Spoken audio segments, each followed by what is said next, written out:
Olá, tudo bem com você? Sejam bem-vindos ao nosso estudo bíblico. O nosso guia de estudo é o livro dos Salmos.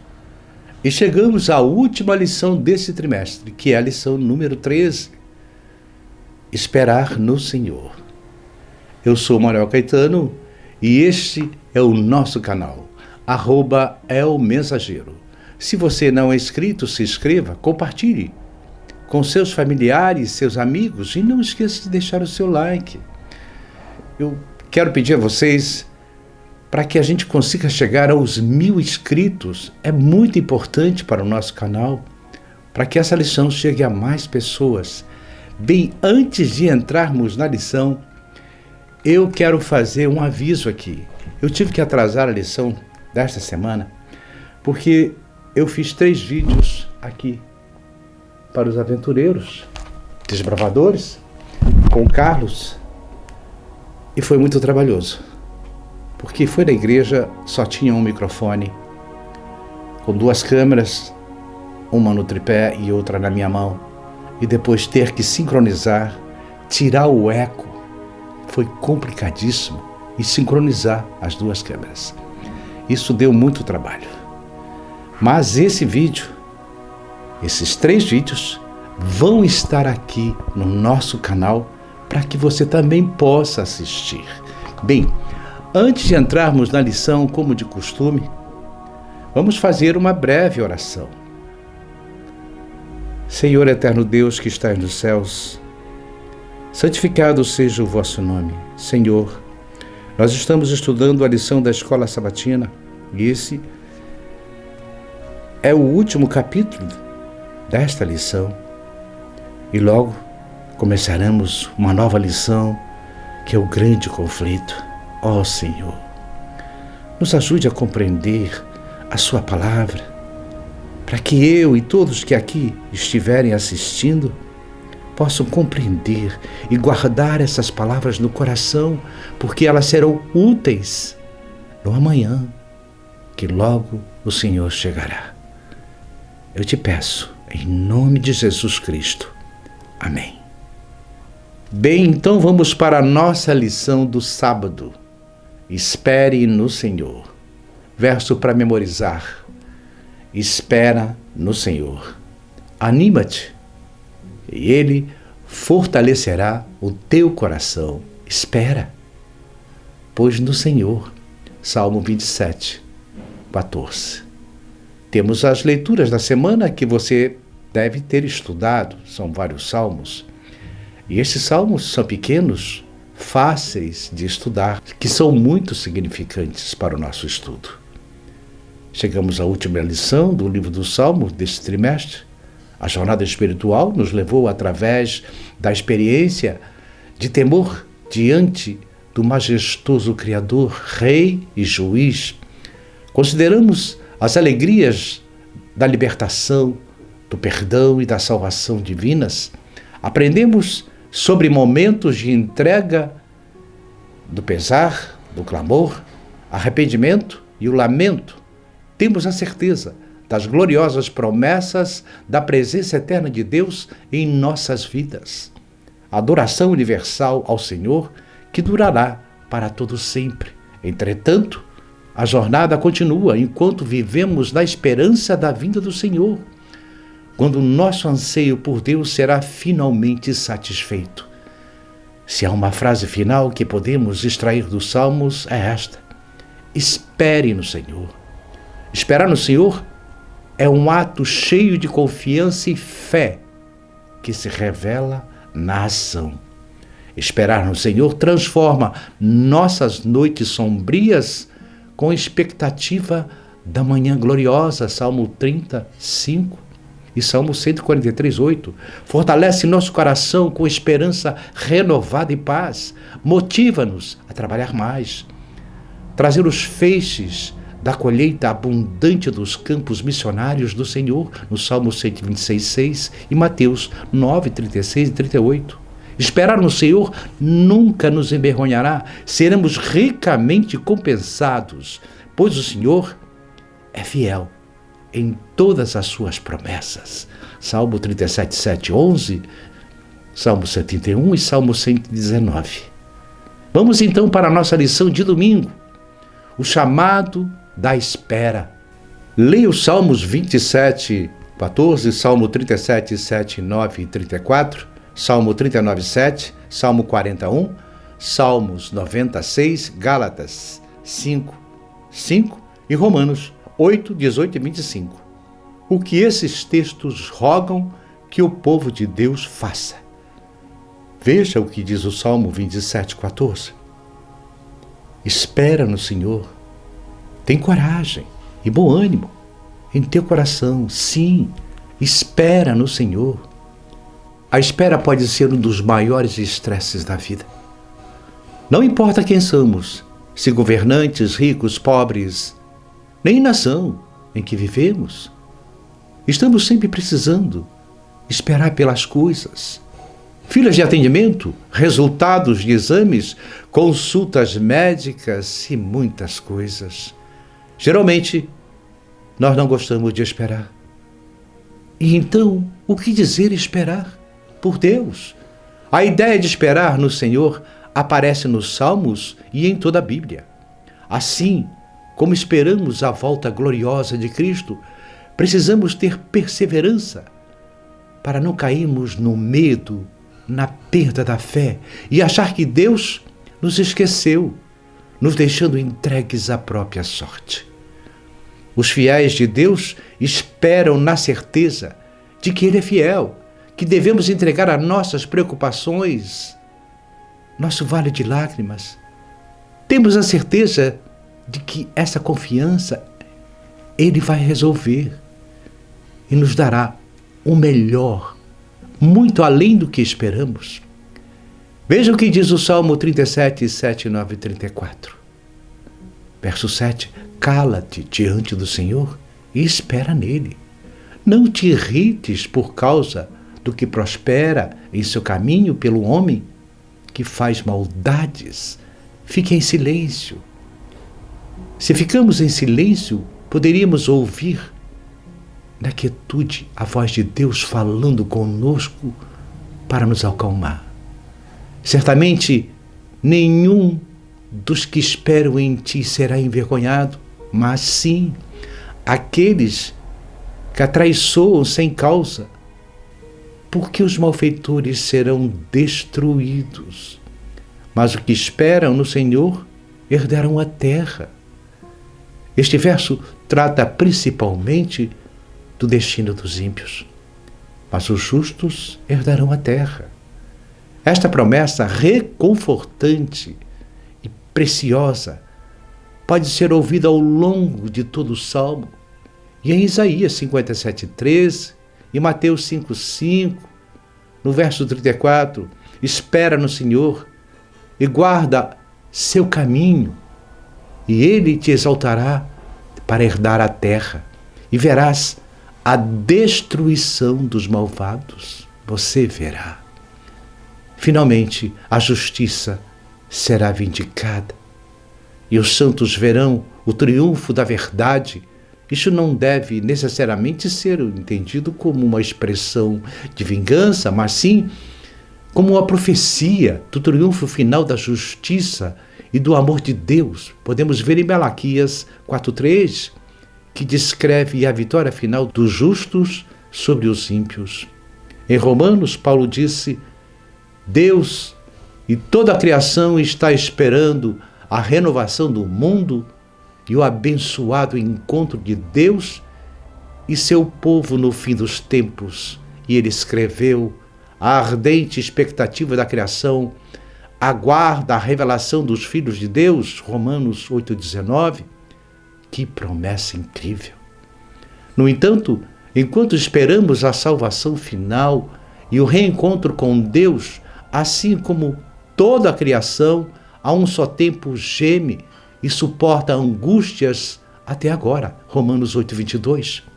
O Senhor permanece com seu povo no presente por meio do Espírito Santo. É uma promessa que se cumprirá, pois todas as promessas de Deus se cumprem na íntegra e no seu tempo. Vamos então para a lição de segunda-feira. paz de uma criança desmamada. O que o Salmo 131 nos ensina sobre nosso relacionamento com Deus? Nosso relacionamento com Deus deve ser como o de uma criança desmamada nos braços de sua mãe, onde encontra paz e calma. O povo de Deus vive em um mundo que aflige os seus fiéis seguidores, um mundo cheio de tentações e dificuldades, perseguições, mártires, igrejas destruídas. Até o fim do tempo se agravará cada vez mais.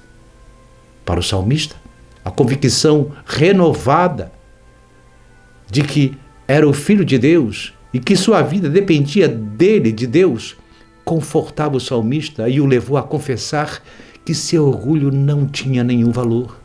O orgulho engana, pois faz com que o orgulhoso se torne egocêntrico, incapaz de olhar além de si mesmo. Os orgulhosos são cegos para a realidade superior de Deus. Vamos ler o Salmo 131.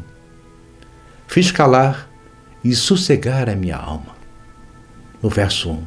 Senhor, o meu coração não é orgulhoso e os meus olhos não são arrogantes. Não me envolvo com coisas grandiosas, nem maravilhosas demais para mim. No verso 2. De fato, acalmei e tranquilizei a minha alma.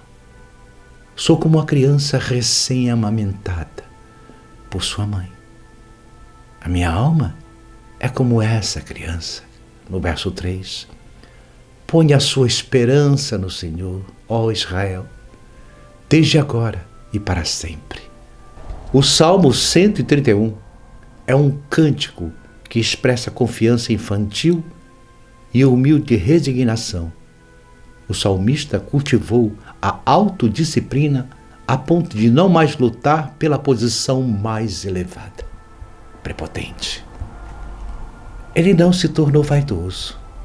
Assim como nós também não devemos achar que somos melhores do que outrem. Pelo contrário. Devemos nos humilhar e reconhecer a nossa pequenez diante do Altíssimo. Na escola da experiência, renunciar ao orgulho, ao egoísmo, é isso que nos torna humildes e mansos.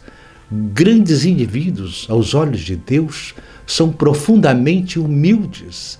Cristo afirmou que entre os nascidos de mulher não houve ninguém maior do que João Batista, Mateus 11:11.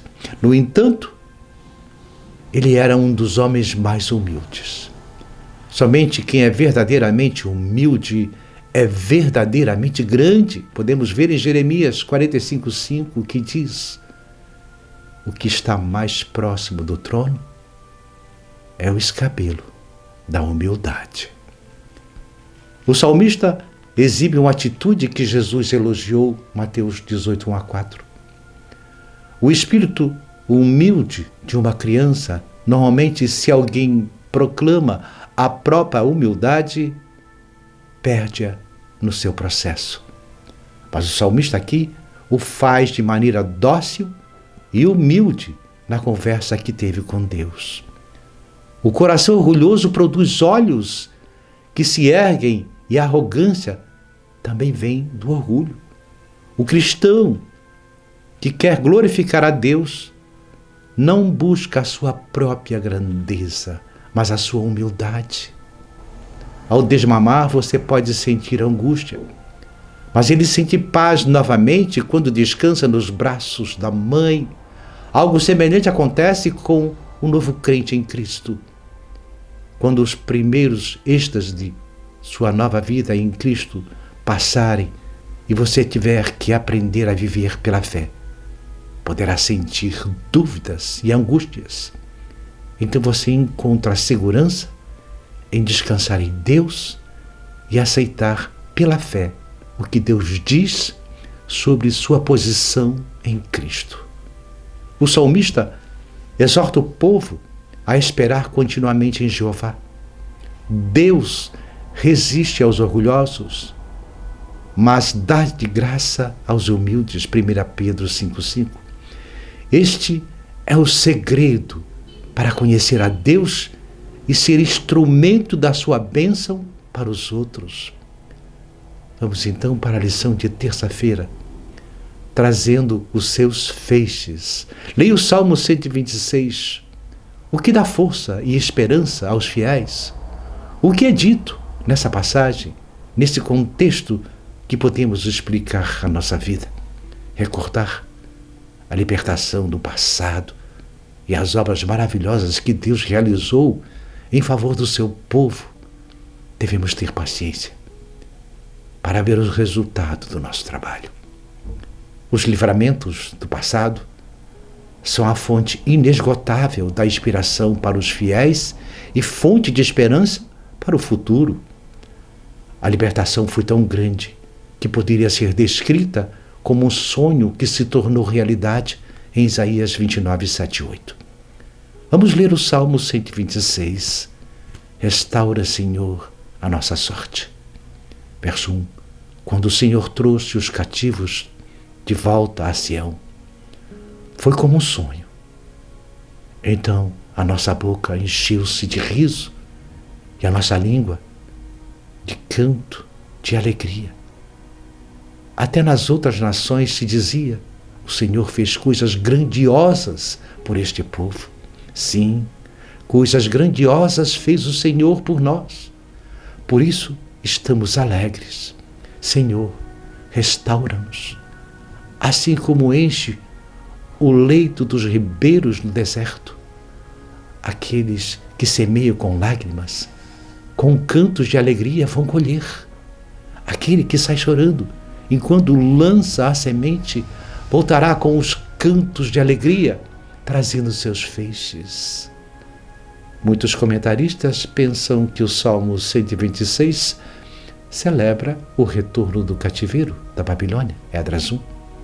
E outros acreditam que a expressão retorno do cativeiro não é suficiente para indicar qualquer crise específica, uma vez que metaforicamente pode referir-se a um regresso geral à prosperidade.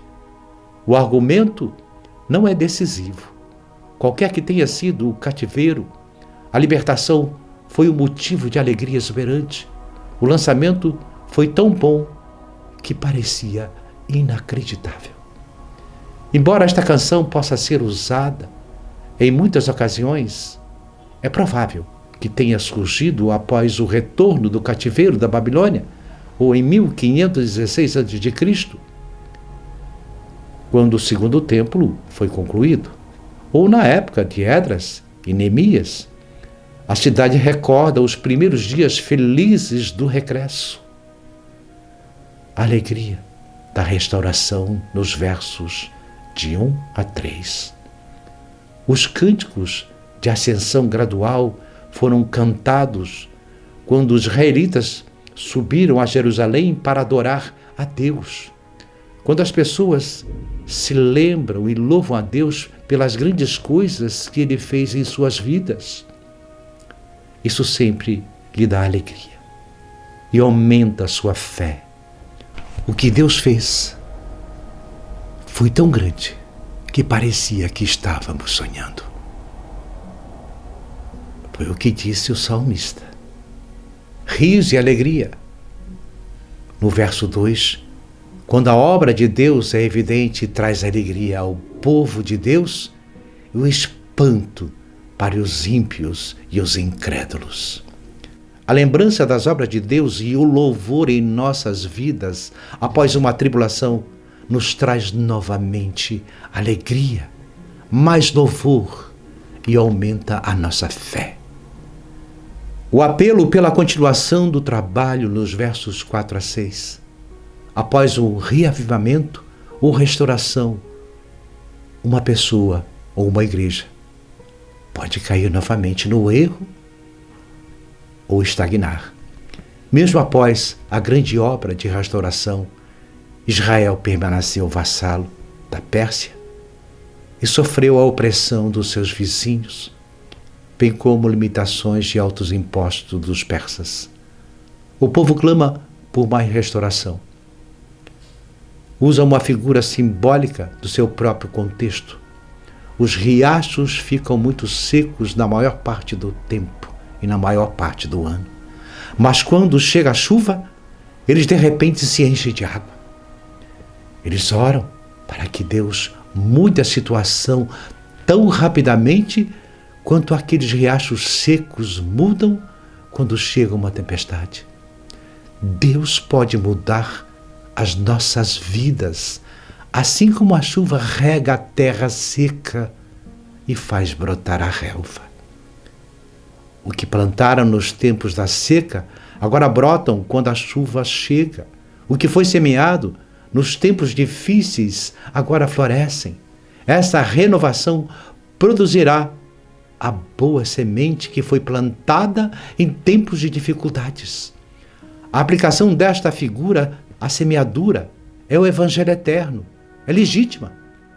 Plantar muitas vezes causa dor e sofrimento. Mesmo em tempos de avivamento, devemos continuar a semear em lugares difíceis. Vamos então para a lição de quarta-feira, esperando no sábado de descanso divino. Quais dois aspectos do sábado são destacados no Salmo 92? A criação e a libertação.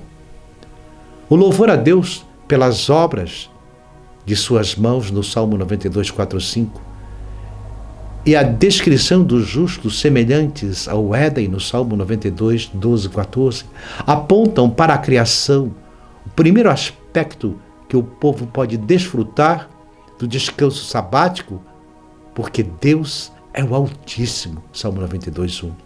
Sua posição superior lhe dá uma vantagem incomparável sobre seus inimigos. Vamos ler então o Salmo 92.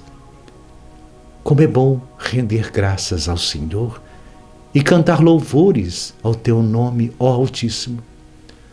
Anunciar de manhã o teu amor leal e de noite a tua fidelidade, ao som da lira de 10 cordas e da citara e da melodia da harpa. É bom em todos os sentidos, pois é saudável para a vida espiritual, para a vida emocional e até para a vida física, louvar a Deus em atitudes de agradecimento. Manhã e noite, no verso 2, marcam o início e o fim de um dia e indicam também que esta atividade deve caracterizar todo um dia. Os crentes no Senhor louvam de coração, mesmo que não tenham instrumentos musicais ou uma boa voz. Porém, a música é uma grande ajuda no louvor congregacional. Tu me alegras, Senhor, com os teus feitos. As obras de tuas mãos, louva-me a cantar de alegria. Como são grandes as tuas obras, Senhor, como são profundos os teus propósitos. O insensato não entende, o tolo não vê. Alegrar-se na obra de Jeová, no versos de 4 a 6, a razão da alegria é que o salmista viu as obras de Deus de acordo com o verso 6. Muitos são os que reconhecem como obras de Deus quando as veem. Os ímpios não são estúpidos no sentido de não serem capazes de raciocinar, mas eles são tolos, porque não reconhecem a Deus. Verso 7. Que embora os ímpios brotem como a erva e floresçam, todos os malfeitores serão destruídos para sempre. A prosperidade dos ímpios é temporária, no verso 7. Os ímpios não têm visão ampla, portanto, não enxergam valores de longo alcance. A natureza passageira da grama é frequentemente usada como exemplo do homem. No verso 8, pois tu, Senhor, és exaltado para sempre. A exaltação a Jeová no verso 8. Isso é muito importante. Este versículo é o centro e a essência da mensagem do salmista. Deus é o centro da adoração, do louvor e de toda a vida. Verso 9. Mas os teus inimigos, Senhor, os teus inimigos perecerão, serão dispersos todos os malfeitores. A vida dos ímpios, julgados por Deus. No verso 9, este versículo, em sua estrutura, corresponde ao verso 7. Ambos consistem em 3 linhas e falam de quão passageira é a vida e a prosperidade dos ímpios. No verso 10, tu aumentastes a minha força como de um boi selvagem, derramastes sobre mim óleo novo. No verso 11, os meus olhos contemplaram a derrota dos meus inimigos, os meus ouvidos escutaram a debandada dos meus maldosos agressores. Alegrem-se na obra de Deus, nos versos de 10 a 11. O salmista se alegra porque entende que Deus lhe dará a vitória. É Deus quem dá força para vencer a perseguição do maligno. É Deus quem garante a vitória. No verso 12, os justos florescerão como a palmeira, crescerão como o cedro do Líbano. No verso 13, plantados na casa do Senhor, florescerão nos átrios do nosso Deus. No verso 14, mesmo na velhice darão fruto, permanecerão viçosos e verdejantes. No verso 15, para proclamar que o Senhor é justo. Ele é a minha rocha, nele não há injustiça. Nos versos de 12 a 15, o futuro testemunho dos justos florescerá. No verso 12, é a mesma palavra que brota no verso 7. Mas o florescimento dos ímpios, embora pareça impressionante, e todos aplaudem, não dura nada.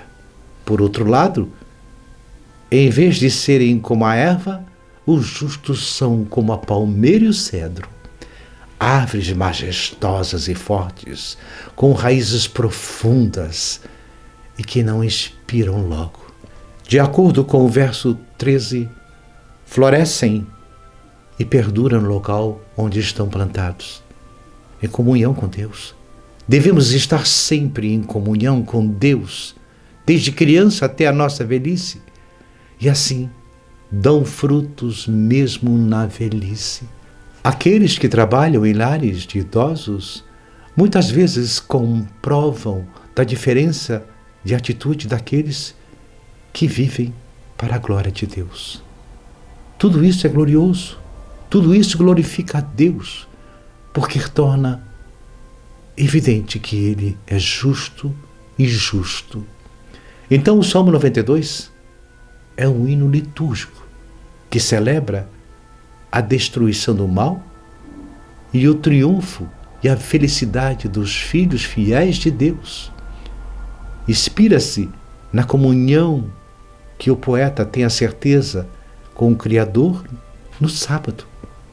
Sim, no sábado, quando contempla o seu poder manifestado na natureza, na criação. A tradição afirma que os levitas cantavam pela manhã, na hora de oferecer a libação correspondente com o primeiro cordeiro, podemos ver em Números 28, 3, 9, ainda é cantado no culto do sábado, na sinagoga de hoje, moderna.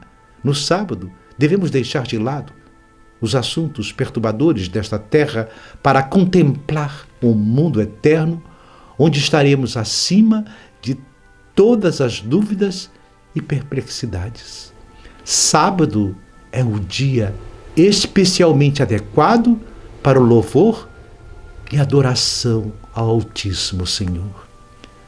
Vamos então para a lição de quinta-feira. A alegria vem de manhã. Leia o Salmo 5:3, Salmo 35, Salmo 49:14, Salmo 59:16, Salmo 92:2, Salmo 119:47 e 2 Pedro 1:19 e Apocalipse 22:16. Amanhã Jesus é comparado à estrela da manhã. Nos Salmos, a manhã é tipicamente o momento em que se espera a redenção. A manhã revela o favor divino, que põe fim à longa noite de angústia. Salmo 135:6. A libertação de Deus reverte a escuridão da morte. No Salmo 143:3. Em luz de uma nova manhã, e nos tira do abismo por um caminho reto e seguro. Salmo 143:10. Leia Marcos 16, 1-8. O que aconteceu na manhã relatada nessa passagem? E por que esse evento é tão importante para nós? A ressurreição de Jesus Cristo, esse evento oferece a salvação a todos os que creem nele. Vamos ler Marcos 16, 1-8. A ressurreição. Quando terminou o sábado, Maria Madalena, Salomé e Maria, mãe de Tiago, compraram especiarias aromáticas para ungir o corpo de Jesus. No primeiro dia da semana, bem cedo, ao nascer do sol, elas se dirigiram ao sepulcro, perguntando umas às outras: quem removerá para nós a pedra da entrada do sepulcro? Mas quando foram verificar, viram que a pedra, que era muito grande, havia sido removida. Entrando no sepulcro, viram um jovem vestido de roupas brancas, assentado à direita. E elas ficaram amedrontadas. E o anjo disse: não tenham medo. Ele disse: vocês estão procurando Jesus, o Nazareno, que foi crucificado? Ele ressuscitou. Não está mais aqui. Veja o lugar onde o haviam posto. Vão e digam aos discípulos dele e a Pedro: ele está indo adiante de vocês para a Galiléia. Lá vocês o verão, como ele disse. Tremendo e assustadas, as mulheres saíram e fugiram do sepulcro. E não disseram nada a ninguém, porque elas estavam amedrontadas. A ressurreição não torna o primeiro dia da semana como sagrado, substituindo o sétimo dia, que é o sábado. Tanto que Cristo descansou no túmulo no dia de sábado. E quando os seres santos, tanto na terra como no céu, estavam ativos na manhã do primeiro dia da semana, ele saiu do túmulo para renovar o trabalho de ensinar os seus discípulos.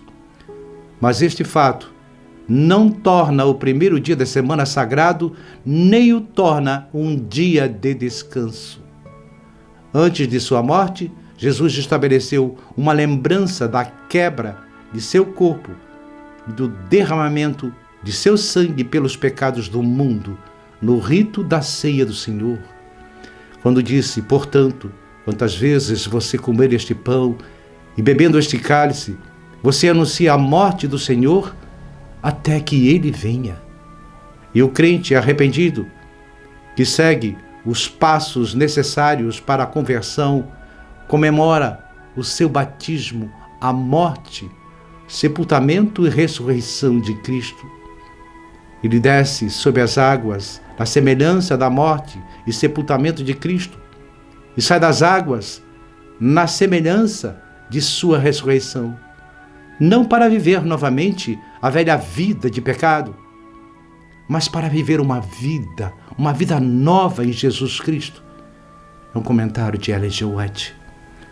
A esperança é a mão que apanha esses tesouros cintilantes e os coloca firmemente no coração. Enquanto esperamos o cumprimento das promessas de Deus, nossa resistência será testada, às vezes por horas e às vezes por anos. Mas a esperança nos força para permanecermos inabaláveis. Não importa a duração ou a severidade de nossa provação. Sem dúvida, a esperança é a virtude que mantém nossos olhos voltados para o céu enquanto aguardamos a vinda gloriosa de Cristo. Amém. Até a lição do próximo trimestre, que será o grande conflito. Eu vou saborear esse trimestre, cada lição, e estreando com a guerra por trás de todas as guerras. Até mais.